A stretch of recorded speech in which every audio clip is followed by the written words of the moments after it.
Hindi ka pagod dahil mahina ka. Pagod ka kasi matagal ka nang lumalaban mag-isa. Paano kung may paraan para gumaan ang buhay mo?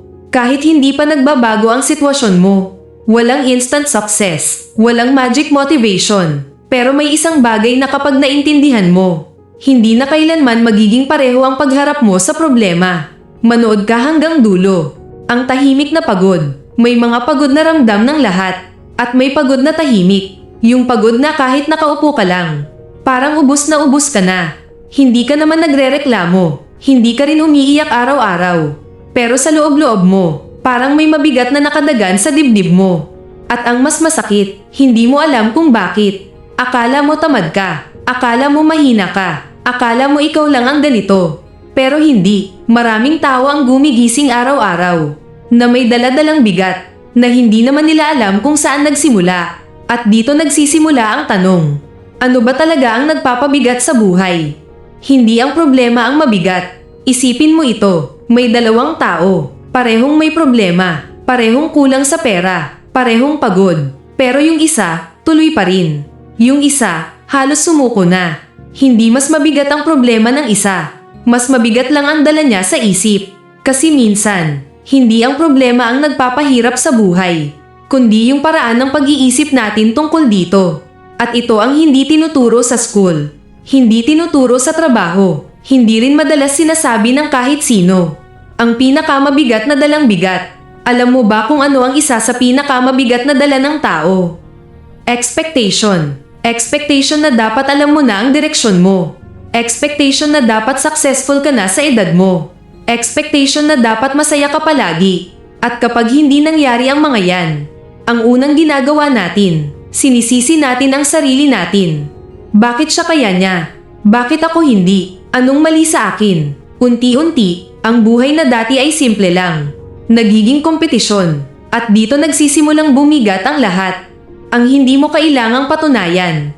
Makinig ka dito. Hindi mo kailangang patunayan ang halaga mo sa kahit sino. Hindi sa magulang mo. Hindi sa kaibigan mo. Hindi sa social media. Hindi base sa achievements mo. Ang halaga mo bilang tao. Pero dahil araw-araw tayong exposed sa success stories, napapaniwala tayo na kapag hindi tayo mabilis, nahuhuli na tayo. Ang totoo, hindi karera ang buhay. At hindi pare-pareho ang starting point ng lahat. Ang lihim ng mga taong matibay. May isang napansin sa mga taong kahit pagod, kahit may problema, pero nakakabangon pa rin. Hindi sila maswerte, hindi sila walang takot, hindi rin sila palaging motivated. Pero may isang bagay silang ginagawa. Hindi nila dinadala lahat, natuto silang bumitaw sa mga bagay na hindi nila kontrolado. At dito nagiging magaan ang buhay. Bitawan mo ang hindi mo kargo. Hindi mo kargo ang expectations ng iba. Hindi mo kargo ang opinyon ng taong hindi naman tumutulong sa'yo. Hindi mo kargo ang past mistakes mo. Oo, nangyari na. Oo, masakit. Pero hindi ibig sabihin, kailangan mo itong buhatin habang buhay. Minsan, ang paggan ng buhay, hindi galing sa pagdagdag ng lakas, kundi sa pagbabawas ng bigat.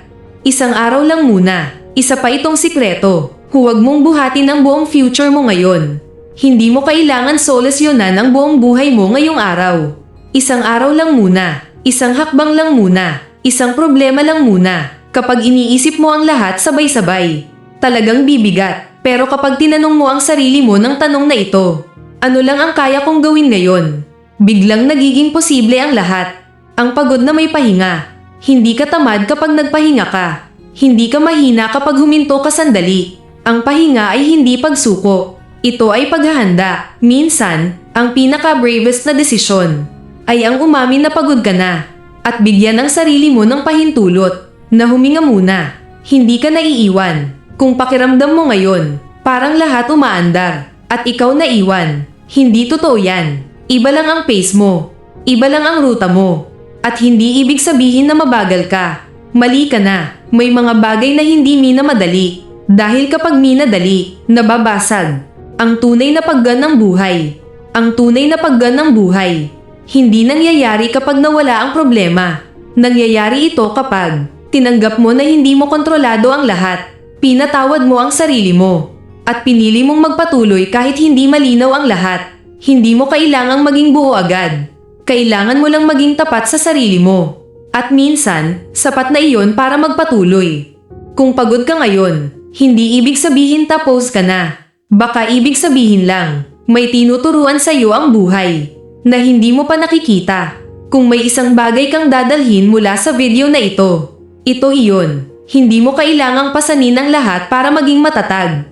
Kung nakarelate ka, i-like mo ang video na ito para maalala mong hindi ka nag-iisa. Mag-comment ka ng isang salita, lalaban. At kung gusto mo ng mas maraming ganitong kwento na nagpapagaan ng buhay, mag-subscribe ka sa channel na ito. Hindi ka nag-iisa at tuloy lang.